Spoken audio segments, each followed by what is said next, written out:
마태복음 17장 14절에서 20절 두 번째 본문입니다. 제목을 실제와 실제가 만난 빅뱅. 능력은 실제와 실제가 만날 때 저절로 일어나는 것입니다. 우리가 만드는 것이 아닙니다. 그렇죠? 남자와 여자가 사랑하면 남자의 진실과 여자의 진실이 만나면 어마어마한 에너지가 발생하는 것이죠. 예. 또 부모와 자식의 관계도 그렇죠. 모든 것에 그렇습니다.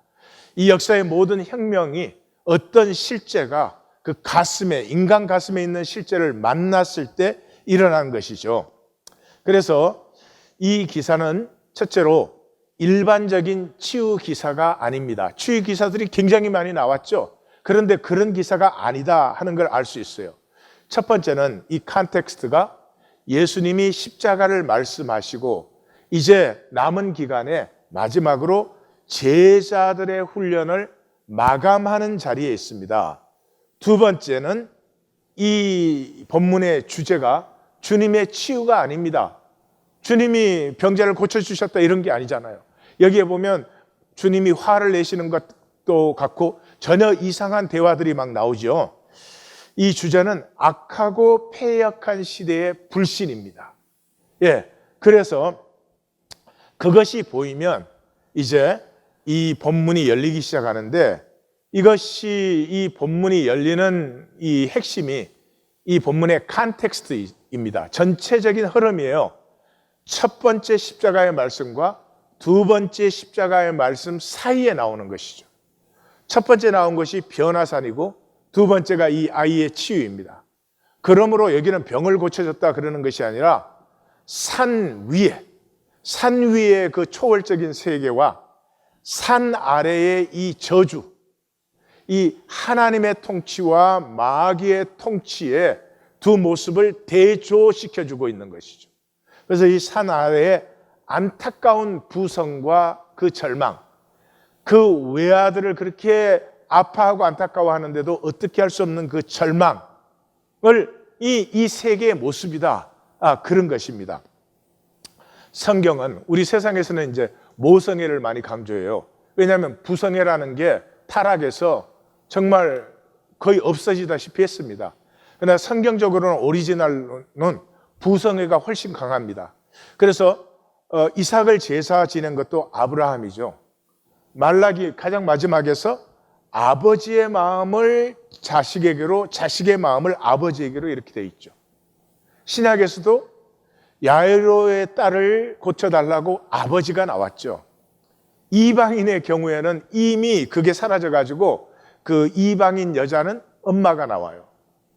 그러니 우리가 사는 세계에 가장 안타까운 것은 부성이 사라진 거예요. 아버지의 자식을 향한 사랑이 진짜 사랑이에요. 어머니는 모성애에 그 아이를 낳았기 때문에 육체적인 정이 강합니다. 그러나 그 사랑 안에 어떤 윤리의식을 넣고 어떤 비전을 넣고 하는 것은 엄마가 하는 일이 아니에요. 아버지가 하는 일이에요. 엄마의 사랑은 엄마의 사랑으로 귀하고 아버지의 사랑은 아버지의 사랑으로 숭고한 것인데 이 세계에서는 아버지의 사랑이 거의 사라졌어요. 이게 안타까운 일입니다. 자, 먼저 14절에서 16절은 산 아래의 현실이 나타납니다. 마귀 통치 아래의 참혹함, 이 무기력함, 그것이 나타나죠. 14절, 그들이 무리에게 이르매, 이 무리가 뭐예요? 하늘 본질이 회복돼야 되는 무리예요. 이 본질 회복이 필요한 무리에게 이르렀어요. 근데 한 사람이, 마태는 바로 아버지가 나왔다고 안 그러고 한 사람이 이렇게 표현해요. 그러니까 마태가 벌써 표현하고자 하는 것은 이 아이의 치유와 어떤 영적 세계의 대조를 넘어서서 예수님이 제자들과 이 산 아래로 내려왔을 때 이 세계는 정말 하나님의 복이, 하나님의 본질적인 생명이 회복되어야 되는 세계다 하는 것을 마태는 지금 적고 있는 거예요. 그래서 이 한 사람이, 이 사람이 이 저주된 세계의 대표예요. 예수께 와서 무릎을 꿇어 엎드려 이르되, 우리는 꿇어 엎드려 이렇게 두 단어로 표현됐지만은 원어는 가누퍼테이오 한 단어입니다. 가누퍼테이오, 이 꿇어 엎드려 바로 그 자리, 하나님 앞에 꿇어 엎드리는 그 자리가 삶의 참혹한 아픔이 회복되는 자리라는 거예요. 우리가 왜 꿇어 엎드려요? 어떤 가치, 어떤 실제를 만나지 않으면 꿇어 엎드리지 않죠. 자식이 부모 앞에 꿇어 엎드려 절을 해도 그 자기를 기른 그 부모에 대한 뭔가가 있기 때문에 그렇죠. 아무에게나 그렇지 않죠. 그러니까 꿇어 엎드렸다는 말은 이 참혹한 아픔이 회복되는 자리예요. 그 꿇어 엎드린 자리가 어디예요? 예배 자리죠. 근데 이 기독교 안에는 예배가 사라졌죠. 인간 의식이지 실제를 만나지 않아요. 예배 안에서 하나님은 둘째치고 자기 자신의 실제조차도 만나지 않고 돌아가죠. 그 꿇어 엎드렸기 때문에 주여 내 아들을 불쌍히 여기소서. Lord have mercy on my son. 그렇게 나가는 거죠. 예, 우리가 실제를 만나면 말이 사실 없어져요.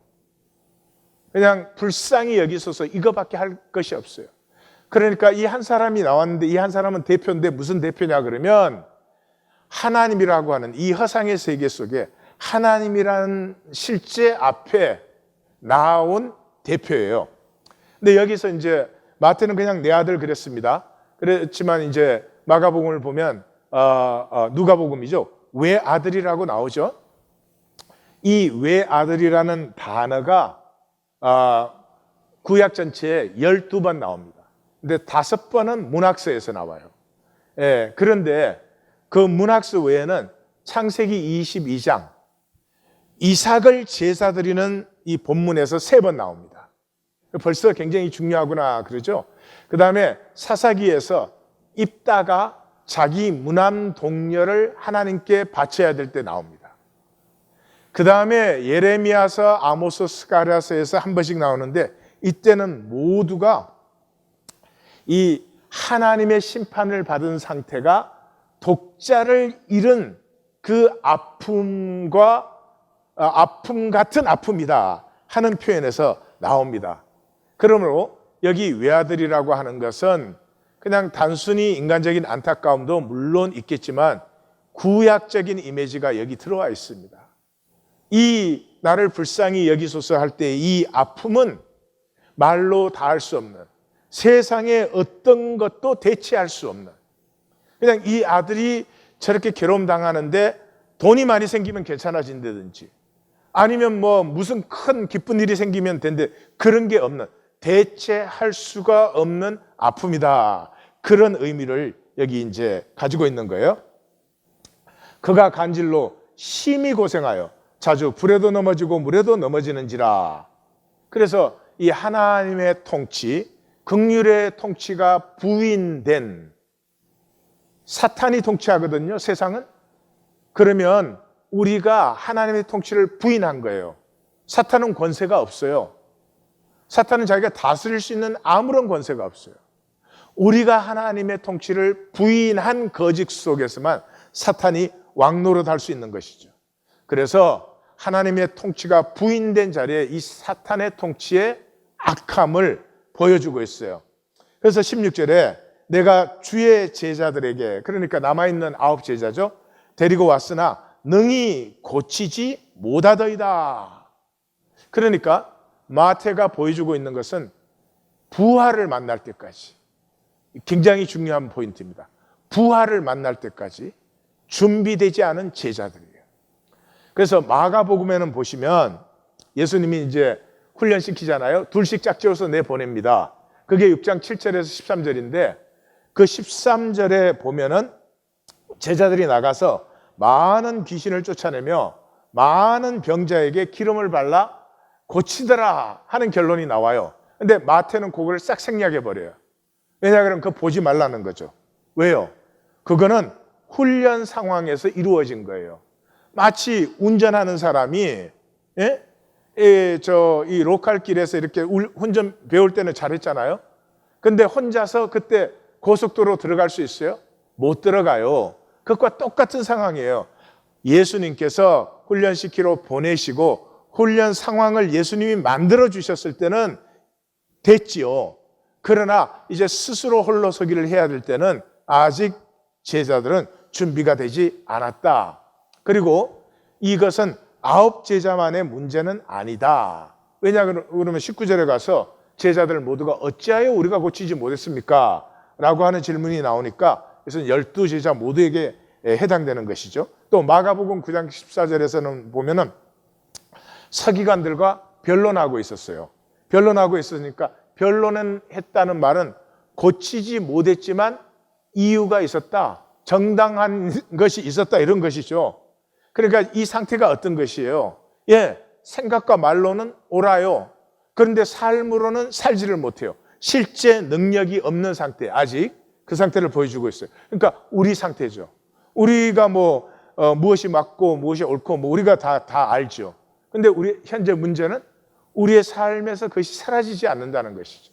다시 말해서 우리의 에너지 레벨 자체가 말씀의 레벨과 차이가 너무 난다는 거죠. 그러니까 이 17장에서부터는 이 말씀을 따르면 우리의 에너지 레벨이 말씀의 레벨과 일치되기 시작하고 그러면 거기에서 능력이 피어나기 시작해요. 그리로 들어가는 것이에요. 그게 기대되셔야 돼요. 이리로 가는구나. 이걸 내가 꼭 누려야 되겠구나. 영화 보러 가는 사람이 영화 보러 가는 줄 알아야지 뭘 보러 가는지 들어가서 앉았어도 왜 저런 게 나오는지 그런 거 아무 소용이 없죠. 자, 17절에서 18절 마귀의 거짓을 깨는 주님의 임재, 실제와 제자들의 사역이에요. 제자들의 사역은 자신들이 실제를 만나가지고 다른 사람들이 주님이라는 실제를 만나도록 인도하는 거예요.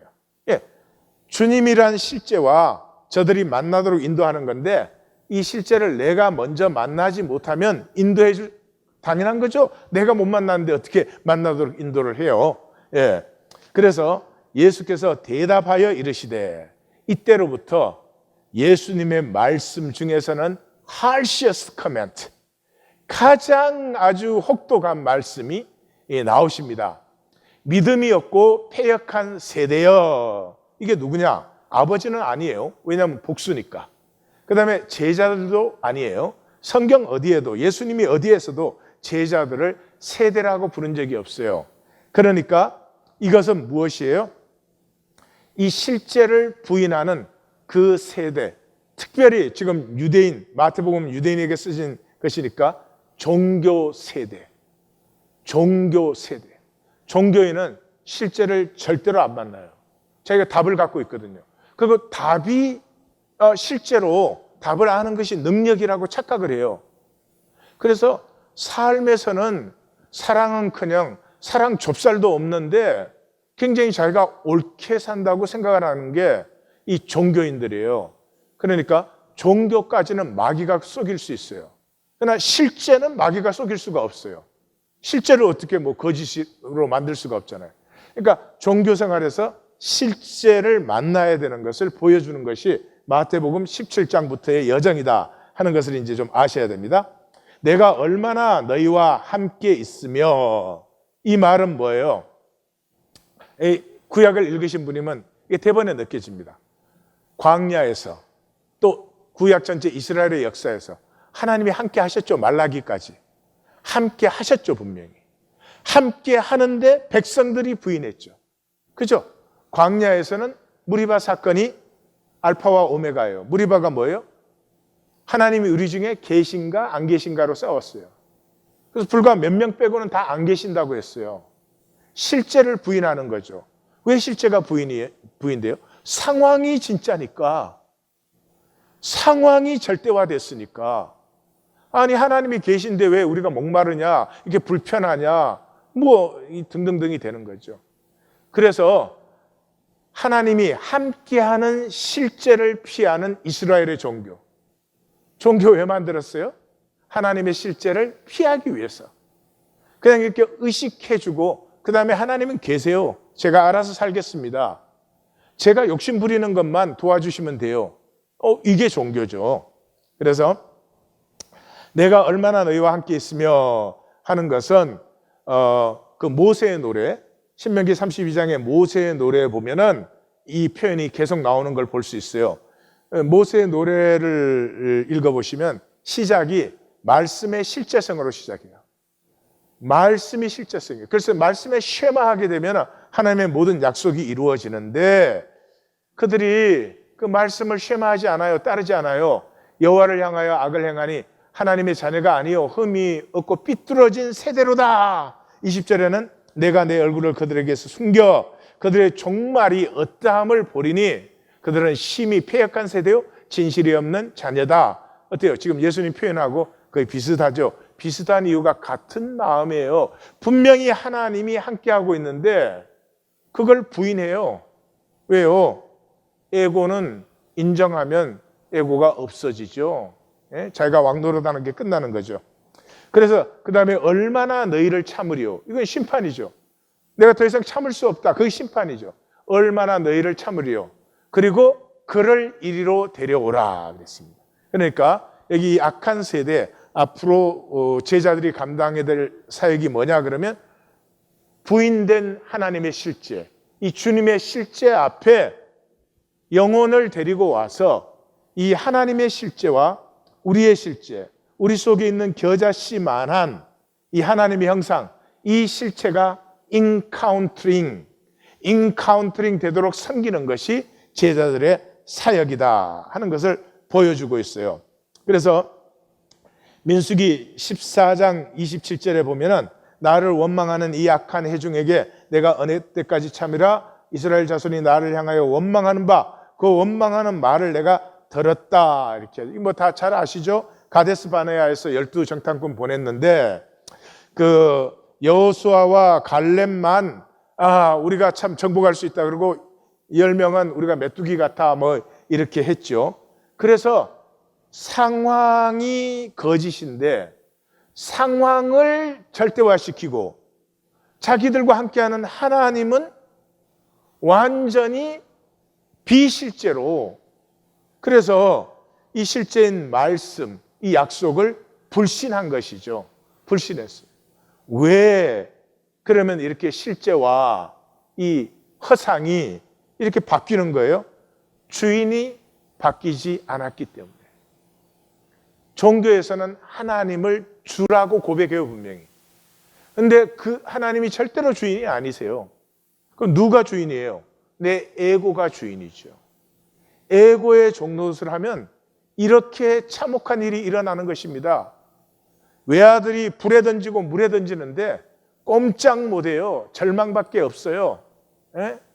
어떻게 사랑하는 자식인데 그냥 세상을 앓고 그냥 자기를 앓고 아픈 것뿐이에요.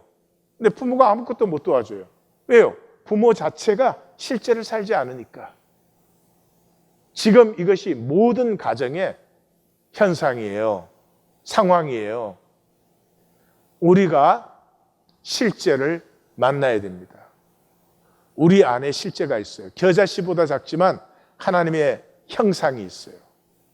이것이 하나님이란 실제를 만나서 연결되기 시작하면서부터 이것이 나를 살릴 뿐만 아니라 살리는 생수의 강으로 솟아나게 되는 것이에요. 그래서 17장부터는 정신 바짝 차리셔야 됩니다. 예? 생각 쓱 돌려가지고 뭐 이런 의미야, 뭐 이런 뜻이야. 그 자체가 저주입니다. 다시 말씀드려요. 그러고 있는 것 자체가 저주입니다. 생명의 마지막 기회를 자기 스스로 버리는 거예요. 그래서 이에 예수께서 꾸짖으시니 우리 단어 여러분 벌써 만났죠? 에피티마오. 제가 그러지 마오 그랬죠? 에피티마오. 꾸짖으시니 귀신이 나가고 아이가 그때부터 나으니라. 마귀는 꾸짖으면 돼요. 거짓은 꾸짖으면 돼요. 내 생각이 허상이잖아요. 거짓이잖아요. 상황 때문에 괜히 불안해하고 염려하고 욕심 부리잖아요. 꾸짖으세요. 너 그러지 마라. 더 이상 그렇게 살지 말자. 그렇게 비천하지 마. 꾸짖으세요. 그러면 되는 거예요. 그건 뭐 싸울 가치도 없어요. 마귀에는 통치의 권세가 전혀 없어요. 예, 우리가 부인했기 때문에 하나님의 실제를 마귀가 우리에게 왕노릇하는 것이지 우리가 거짓을 꾸짖으면 무엇이 우리를 다스릴 수가 있어요? 그래서 속인 거짓뿐이니까 딱 꾸짖는 순간에 마귀가 나오고 아이는 그때부터 낫기 시작했어요. 우리가 꾸짖어야 되는데 삶에서 꾸짖지를 않아요. 꾸짖지를 않아요. 이게 살아보지를 못했어요. 내 실제의 능력을, 실제를 살 때, 우리 삶에서 그런 순간들은 많이 있었어요, 사실. 내 가슴이 실제를 만났을 때 뜨거워지고, 에너지가 그냥 향상되고, 그냥 불안과 두려움이 있어도 추진하는 능력이 생기고, 그런 게 다 있었어요. 그러나, 그것을 계속해서 살고 가꾸지 않았기 때문에 점점 상황은 임금님이 되고 상황을 생각하면 무기력해져요. 바꿀 수가 없는 것 같아. 꼼짝할 수가 없는 것 같아. 내가 더 이상 이게 돈을 어떻게 벌겠냐? 더 이상 내 인생이 어떻게 달라지겠냐? 아니, 하나님의 형상이 있는데 달라지지 않을 게 뭐가 있으면 못할 게 뭐가 있어요? 예수님께서 오늘 총결론 너희가 못할 것이 없다 그러잖아요. 당연한 거 아니겠습니까? 내 안에 하나님의 형상이라면, 이게 하나님의 형상이라면 겨자씨만큼 있어도 뭐가 못할 게 있겠어요? 내가 내 인생 사는데 우주를 바꿔라 그러면 그건 조금 힘들지 모르겠어요. 그러나 내 인생 정도 다스려 나가는데 못할 것이 뭐가 있겠습니까? 우리 마태복음 17장부터는 정말 정신 차리십시다. 자, 19절에서 20절은 현상계, 이 땅의 무기력성과 본질계, 이 하늘의 모든 가능성이에요. 19절에서 제자들이 조용히 나왔죠. 조용히 왜? 창피하니까, 수치스러우니까. 말 안 해도 그냥 기가 죽었죠. 왜요? 답뿐이었죠. 자기들이 사기관과 변론할 정도로 답에는 자신이 있었죠. 근데 실제로는 능력이 아무것도 없었죠. 그래서 예수님에게 나와 묻습니다. 우리는 어찌하여 쫓아내지 못하였나이까? 10장 1절에서 분명히 권능을 주셨죠, 주님께서. 더러운 귀신을 쫓아내면 모든 병과 약한 것을 고치는 권능을 주시니라. 권능을 받았어요. 그런데 권능을 받았어도 실제를 만나지 못하면 현상이 절대가 돼요. 내가 권능이 있다는 것은 실제를 만날 때예요. 실제가 뭐예요? 말씀이죠, 말씀. 이 말씀이 홍가영과 관절과 골수를 찔러 쪼개니까 우리 에고 가지고 이렇게 해석하고 저렇게 해석하고 이렇게 지식 만들고 저렇게 정보 만들고 말씀의 아픔을 경험해 본 적이 없어요. 말씀에 실제 만나면 상당히 아픕니다. 내가 왜 이렇게 살았을까? 거짓말 같습니다. 근데 만나지 못했어요. 그러니까 권능을 받았지만 아무 소용이 없어요. 아니, 그게 인간이죠, 우리 인간. 하나님 분명히 우리 창조하고 다스림의 권세를 주셨잖아요, 하나님이. 그리고 취소한 적이 없어요. 그러니까 권능을 주셨지만 사는 것은 우리에게 달렸죠. It's up to us. 이게 인격의 특징이에요. 하나님이 쭉 주시고 자동적으로 살게 만들었으면 우리가 인간 아니죠. 로봇가 되는 거죠. 우리는 인간이에요. 그래서 사실 우리에게 무한 권능이 있습니다. 얼마든지 사랑할 수 있어요. 얼마든지 용서할 수 있어요. 얼마든지 긍휼을 베풀 수 있어요. 얼마든지 공감할 수 있어요. 그런데 안 써요. 절대로 안 써요. 왜요? 우리에게는 불안하고 두렵고 염려스럽고 이런 것이 전부 우리의 실제예요. 그래서 그 걱정하느라고. 그래서 산상수훈 중심이 뭐예요? 산상수훈 중심이 마태복음 6장인데 6장의 절반이 뭐예요? 염려하지 말라는 거 아니에요. 염려하는 에너지만큼 우리가 살았으면 우리 모두 지금 대단할 거예요. 그런데 마귀에게 쏘가서 상황을 두렵게 생각하니 하나님의 형상이 피어나기는커녕 날마다 더 쪼그라드는 삶이 되었죠. 그래서 예수님의 총결론이 뭐예요? 이르시되 너희는 믿음이 없는 까닭이니라. 우리는 작은이라고 번역했어요. 이게 번역하는 사람의 의심스러워요. 저거 작은 까닭이다 그러면 밑에 예수님이 바로 이어서 믿음이 겨자씨 하나만큼만 있어도 모든 걸 한다 그러는데, 그러면 저 두 말이 모순이 되잖아요. 근데 어떻게 그렇게 번역을 해놓는지 알 수가 없어요, 정말. 단어가 아스피티아 하는 거죠. 아스피티아. 마태복음에서는 믿음이 작다는 말이 이 네 번이나 써진 거 우리 알죠? 예? 그것이 항상 제자들에게 교회에 써진 말씀이다. 그래서 믿음이 작다는 것이 믿음이 없다고 정죄된 것이 아니라 작은 믿음이지만 앞으로 잘할 것을 얘기하죠. 거기에는 그 단어는 알리가피스티아 하는 단어예요. 단어가 달라요. 근데 어떻게 해서 작다고 똑같이 번역을 한 건지 저에게는 참 퍼즐입니다. 퍼즐. 아스피티아, 아는 없다는 말이에요. 아노미아 그러면 불법이요. 노미아는 법이고 그러면 불법이다 이거죠. 피스티아 믿음이에요. 그럼 믿음이 없다는 거죠. 그리고 마태복음에 이미 이 단어가 벌써 나왔어요. 13장 58절에 그 고향에 갔을 때 그들이 믿지 않음으로 그래서 예수님 능력 행하지 않았다. 16강 14절에도 마가복음 16강 14절에는 그 부활하신 예수님을 마리아가 만났어요. 그 다음에 엠마오로 가는 두 제자가 만났어요. 그래서 마리아가 증거해도 엠마오로 간 두 제자가 증거해도 믿지 않았어요. 그때 증거와 똑같은 표현이 나와요. 그 후에 11 제자가 음식을 먹을 때 예수께서 그들에게 나타나사 그들의 믿음 없는 것과 마음이 완악한 것을 꾸짖으시니 이는 자기가 살아난 것을 본 자들의 말을 믿지 아니함이라. 말을 믿지 않았어요. 아까 이 지상의 유일한 실제는 부활입니다. 부활하신 주님이에요. 부활하신 주님은 땅과 하늘의 권세를 다 갖고 있죠. 그 나사로가 부활한 것과 달라요? 야이로의 딸이 부활한 것과 달라요? 그래서 이 부활을 만나야 됩니다. 이 부활을 만나야지 나에게서 이 실제가 피어나는데 그 말 아무리 들어도 믿어지지 않습니다. 그래서 이제 17장에서부터 마태복음 28장까지는 우리는 부활하신 주님을 이미 알잖아요. 그러니까 부활을 만나야 된다 하는 것을 가슴에 딱 새기십시오. 그리고 진실로 너희에게 이르노니 만일 너희 믿음이 겨자씨 하나만큼만 있어도 이 산을 명하여 여기서 저리로 옮겨지라 하면 옮겨질 것이요. 같은 마가복음의 이 산을 명하는 것 앞에는 하나님을 믿어라 그렇게 돼 있어요.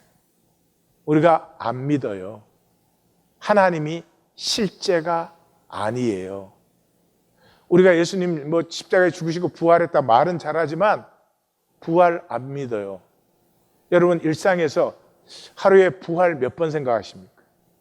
부활에 대해서 몇 번이나 말하십니까? 자기 자식에 대해서는 몇 번 생각하십니까? 왜 많이 생각하십니까? 실제니까요. 근데 부활은 한 달 가야 생각하지 않지요. 왜요? 실제가 아니니까. 지식으로 알고 있는 것이죠. 다시 한번 말씀드립니다. 부활이라는 실제를 만나면 이 현상 세계의 허상이 그대로 드러납니다. 아무것도 나를 종로로 시키지 못하는 것이 시작됩니다. 불안, 염려, 근심. 내가 싸우지 않아요. 그냥 쓰러져 없어져 버립니다. 그리고 생명이 피어나기 시작해요. 마태복음 17장부터 28장 가는 것은 부활하신 주님, 그 부활을 만나기 위해서입니다. 그러면 현상의 모든 것은 허상이라는 게 너무나 확연해지는 거죠. 그렇게 실제를 만나서 너희 안에 있는 하나님, 겨자씨만한 하나님의 형상이 하나님의 실제 이 부활을 만났으면 산을 명해서 여기서 여기로 옮겨지라고 해도 옮겨진다. 예. 그래서 믿음은 사이즈가 아니에요. truthfulness예요. 예. 중심의 진실이에요. 중심의 진실. 이 중심의 진실이라는 게 내가 생각을 진실되게 한다 이런 게 아니에요. 실제를 만난 거예요. 자식은 그냥 실제잖아요. 그럼 그 자식에 대해서는 우리가 진실하죠. 자식 속이는 사람도 있나? 없죠. 그리고 또 너희가 못할 것이 없으리라. 이렇게 총결론을 내립니다. 믿음은 중심의 진실이고 중심의 진실은 실제를 만난 거예요. 우리가 아무리 중심의 진실을 하려고 해봐도 예배가 자꾸 가짜로 되죠. 그죠? 예, 하나님 앞에서조차도 가짜고 거짓이죠. 왜 그래요? 예, 실제를 못 만나서 그래요. 그 실제가 뭔지 느껴지지 않는데 어떻게 진실될 수가 있어요? 실제를 만나고 느끼면 그냥 진실되기 시작하는 것이죠. 실제를 만나면 상황의 그 허상이 사라집니다. 이 실제는 오직 체험만으로만 알 수 있어요. 제 설명 10,000번 들어도 이해는 갑니다. 되지는 않습니다. 그래서 이제 오는 주부터는 말씀 만나기를 첫 부분은 그 전에 들은 말씀을 내가 뭘 살았느냐 하는 걸 나눕니다. 말씀 들은 것 중에 작은 거 한 가지로 내가 산 것을 나눕니다. 왜냐 그러면 실제를 만나는 길은 사는 것입니다. 살아보면 만나집니다. 자식이 태어나기 전에 태어나면 이렇게 사랑해야지 저렇게 사랑해야지 생각 많이 할 수 있어요. 근데 딱 태어나면 그냥 사랑이 돼요. 예, 생각했던 것과 전혀 다르게. 마찬가지예요. 살아야 됩니다. 이제 말만 하는 시대 끝났습니다. 예, 죄송하지만 나불나불 올리는 거 그렇게 올리시면 저 사람 포기했구나. 모든 복을 포기했구나. 저는 그렇게 생각할 것입니다. 예. 삶은 말씀만 눈꽃만큼이라도 느껴지고 생각되고 만나진 것 같은 말씀을 살면 그게 만난 말씀이 되는 것입니다. 그러면 그냥 그 판단, 미움, 정죄, 시기 이런 거 하지 말아야지 아니라 그냥 내려가고 사랑과 용서와 축복과 긍휼이 올라가는 것이죠. 정리를 합니다. 마태의 강조는 이 본문에서 믿음입니다. 믿음은 초월적 본질계를 사는 것입니다. 사는 것. 마가복음, 누가복음 다 기도가 강조되어 있지만 마태는 그걸 생략하는 이유가 믿음을 강조하기 위해서. 그런데 그 믿음이라고 하는 것은 십자가와 부활로 현현된 하늘 실제를 만나는 것이고 그 만나는 것은 사는 것입니다. 그 다음에 두 번째, 십자가와 부활, 이 땅의 현상계에 진입한 하나님의 유일한 실제예요. 예, 이 땅은 다 허상입니다. 종교 실제 아닙니다. 여기서 종교인들이 다 망하는 거죠. 십자가와 부활뿐이에요. 이 부활을 만나면 이 십자가 부활은 원수도 사랑한 거 아닙니까? 그러므로 내 안에 있는 하나님의 형상, 내 중심의 진실과 하나님의 실제가 만나면 실제와 실제가 인카운트된 빅뱅이 터져나오는 것입니다. 내 안에서부터 새 우주가 펼쳐집니다. 세상이 속인 조건과 허상이 쓰러지고 생수의 강이 솟아나기 시작하죠. 그러면 에고의 종노릇이 끝납니다. 그땐 거짓말 같아요. 참혹하게, 무기력하게, 자기 학대, 자기 비하, 원과 한이 가득한 그 삶을 내가 왜 살았을까 싶어요. 그때 용서가 열려요. 용서는 용서하는 게 아니에요. 그냥 이 부족한 상황임에도 불구하고 그 보이지 않는 모든 것 속에 있는 하나님의 실제를 만나고 누리는 게 용서입니다. 그래서 이 본문에서 하나님께서는 이 땅에 악과 저주에 분노하시고 이 땅에 모두가 회복되고 이걸 거듭남이라고 하죠. 새로워지기를 원하신다. 이제 받고 누리십시다. 하나님이 원하시는데 우리가 안 살 이유가 없죠. 그죠? 이 땅의 악과 저주라는 건 하나님이란 실제를 부인하고 에고와 상황의 그 거짓의 종도라는 것인데 이제는 끝내야 되는 것입니다. 나눔 가이드. 본질계에는 선과 의가 가득하고 아버지의 사랑이 모든 것을 선하고 아름답게 합니다. 거짓의 현상계는 참혹한 절망과 무력감으로 원과 한과 정죄의 땅입니다. 내 안의 겨자씨보다 작은 중심의 진실, 하나님의 형상이 하나님의 실제, 십자가와 부활을 만나야 합니다. 만나면 거짓의 허상이 사라지고 사랑의 실제가 생수로 솟아납니다. 나의 주인이 주님이신지, 주님이시면 분명히 내 안에 진실이 피어나고 있습니다. 에고인지, 에고이면 보이기뿐 진실이 없어요. 모든 것을 사람에게 보이려고 그 허상에 허망함을 사는 것이죠. 어느 쪽인지 나누어 보십시다. 이 17장부터 우리는 실제를 만나서 능력과 복을 누리는 자리로 나아갑니다. 한 분도 떨어지지 않고 함께 나아가기를 원합니다.